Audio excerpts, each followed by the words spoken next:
Why hello there internet, I'm CST from the Guild of Awesome and today I'm reviewing the recently released XCOM Chimera Squad. Now I'm a huge fan of the XCOM franchise. I just replayed XCOM Enemy Within and XCOM 2, which I've put over 200 hours in anticipation for Chimera Squad. But for those of you who haven't played XCOM before, first off, you don't need to play the other games, although I do recommend it just because they are great games. But I just want to say you don't have to play them to catch up on the story. The story for the XCOM games is rather weak. That's just because it takes a backseat to let the gameplay shine. So XCOM is a turn-based strategy game. You move a squad of soldiers around a map, taking cover and finding strategic positions to flank the alien enemies. There's base building, creating different loadouts and abilities for your squad. There's scientific and engineering research to unlock more stuff for your base and soldiers. And fighting against the overwhelming alien force while trying to keep the confidence of all the governments of the planet. These games are famous for their hard difficulty. There was no guarantee that your soldiers would survive each mission. I can't recommend the XCOM franchise enough. It's a fantastic series and now we can add another great game to the list. Let's talk about Chimera Squad. So Chimera Squad is a SWAT force that's in charge of keeping the city safe. Not working with the police but a separate force on their own. There are 3 terrorist groups that are causing chaos in your city. And not to mention that the mayor was assassinated in a car bombing while under your watch. So you have to find who's responsible, take down the 3 factions, and maintain order in the city. That's all I'm going to say story-wise to avoid spoilers, but honestly the meat of the game is the gameplay. Any story and cutscenes that you do get is actually quite few and far between. There are a few huge gameplay changes that sets apart Chimera Squad from the previous games. I think these changes are done really well and makes Chimera Squad an innovative and unique XCOM experience. The first big change is that the game uses a hero system as opposed to the class-based soldiers. Imagine like Rainbow Six Siege operators or Overwatch's heroes. Every character has unique abilities and equipment that makes playing as each one different. Each character is fully voice acted, but I'm not going to lie, the dialogue for the entire game is really bad, it's really cringeworthy. You can assign heroes to different tasks, like increase the speed of your research, sending them in off-screen missions to get rewards, or assigning them to training rooms so they can learn additional abilities, gaining stats, or removing debuffs. Now let's talk about the most shocking change. Nobody can die. If just one of your heroes dies, it's game over, which as an XCOM fan, this was a huge shock for me. As I stated before, the XCOM franchise is famous for its difficulty, so setting a rule like nobody can die would scare the crap out of any XCOM players. However, I gotta say, I played through the game on normal, and aside from some boss encounters, the difficulty was really well balanced. To help with the balance, when a hero reaches 0 HP, they will always get downed and require stabilizing, whereas in previous games when your soldiers got to 0 HP, they either died or they got downed and required a medipack to be stabilised, allowing you to save their life. In this game you no longer require a medipack in order to stabilise a downed squad mate. Everyone can stabilise and no equipment is needed. This means you can always prevent the game over by stabilising the downed squad mate before their time runs out. When it is the game over, you can restart from the room you've just entered, so the game is very forgiving. But even with that, I still found the game quite challenging. Another big change is that they have changed the turn-based system. In previous games, your entire squad would take their turn, and then the entire enemy team would take their turn. Now, turns are taken individually based on the character's speed, just like in Final Fantasy X for example. This change actually works really well. It expands the strategy element of the game, forcing you to think about whose turn it will be next, or taking out a powerful enemy before they get a turn. One strange change is that at least on normal difficulty, cover and positioning doesn't really matter, at least as much as previous games.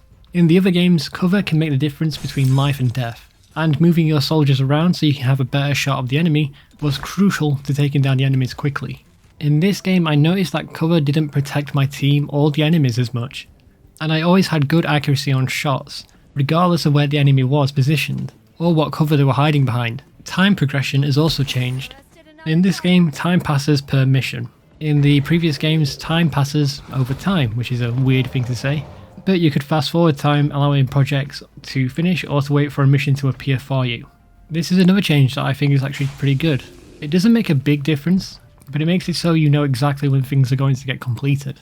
And of course, the game's marketing has focused on the new breaching system. That is a new addition to Chimera Squad. So now each map is split into either 1, 2 or 3 rooms. Each room you breach into. Breaching gets you to choose between 1 to 3 entrances that you can assign your squad members to. Some entrances require specific equipment, like a breaching charge or a security pass. Each entrance also gives you a buff or a debuff. Some heroes have breaching abilities, like Terminal can heal everyone at the entrance she's at for 2 HP. Once you breach through an entrance, you enter a slow motion phase, allowing you to get a free shot on the enemies in the room. Enemies have 3 states. Either aggressive, that means if you don't kill them before the phase ends, they'll get a free shot on you. Alert enemies will not attack you, but they get a free defensive action, and surprise enemies don't get a move at all. It's a really cool looking system, and it adds some tactical thinking. Either shoot at the enemy that you have a higher chance of hitting, or try to gun down the aggressive enemies, so that they don't shoot back at the end of the turn.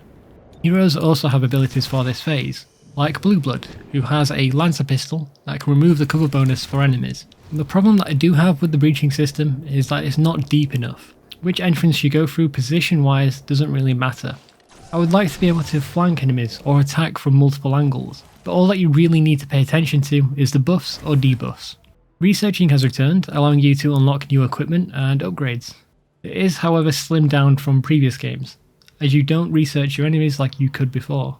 Researching was my favourite part in the other games, learning more about the enemies and with each upgrade becoming noticeably more powerful. But I don't get that same feeling in this game, it's much less satisfying. The game, like the others, is on a time limit. Every turn you take has a choice between 2 to 3 missions, and you can only select one. Completing that mission will lower the panic in that location, but increase the panic in the other 2 locations.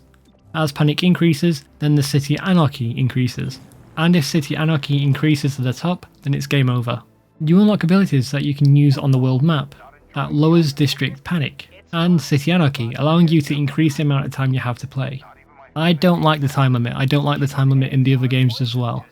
On normal difficulty, in the previous games you could at least manage the time limit to keep the game going long enough for you to unlock all the research and max out your soldiers. But you can't do that in this game, or at least I couldn't do that in this game. When I got to the last mission I had to do it, otherwise I would have got a game over, and I still had a ton of research left to do. So I played Chimera Squad on PC, and it did have problems crashing. I had 5 crashes, and sometimes the launcher itself wouldn't launch, which is rather ironic. I had to restart my PC 3 times to get the launcher to work again. Other than those crashes, playing the game on max settings, it ran very smooth. The graphics are great, but not that big of an upgrade from XCOM 2. The biggest and only problem with the design of this game is the user interface. There are infuriating bugs with the UI. There is a common one where the targets overlay each other, making it impossible to know who you can and can't shoot. You can click through the UI if there is a character behind it, so instead of clicking on an action, the game thinks I've clicked on a soldier. And the most annoying one, and this isn't even a bug, it's a design flaw, it's that the target previews above the action bar, if you hover your mouse over it, it'll move the camera to the enemy. But the action bar is below it, so if you move the mouse to the action bar, the camera will move over to an enemy, and it gets very distracting. The biggest UI bug is for when, example, I'm using a medikit. I select a soldier, the game shows that I have selected that soldier that I want, then when I actually use the medikit, it gets used on the wrong person. A different person than what the game was showing me. If I was on a higher difficulty, that would get me killed. The shop screen doesn't show how many items you have bought, and your inventory doesn't show items that are equipped to the heroes, so it's hard to keep track of your full inventory. On normal difficulty, the game took me 22 hours to complete, and to think that this game costs £17 at full price, right now it's half price on Steam, it's definitely worth the full amount. I mean, Resident Evil 3 Remake is £50, and that only takes like what, 4 to 5 hours? Overall, Chimera Squad is a great new addition to the franchise. Different from the other games, but it's done really well and makes it stand out and feel different from the others. The UI bugs can be easily fixed, and I hope they patch them soon. But other than that, there's not much I would really change about the game. I hope there will be more content released in the future, and the game also supports mods, so I can't wait to see what the fans come up with. I'll give this game an 8 out of 10. I recommend this for XCOM fans and newcomers alike. To give it a higher score, they would have to rewrite the dialogue to be more serious, the UI bugs would have to be patched, adding more depth to the breaching system, and then it would deserve a higher score. And that's all for me. Thank you for watching guys, and stay awesome.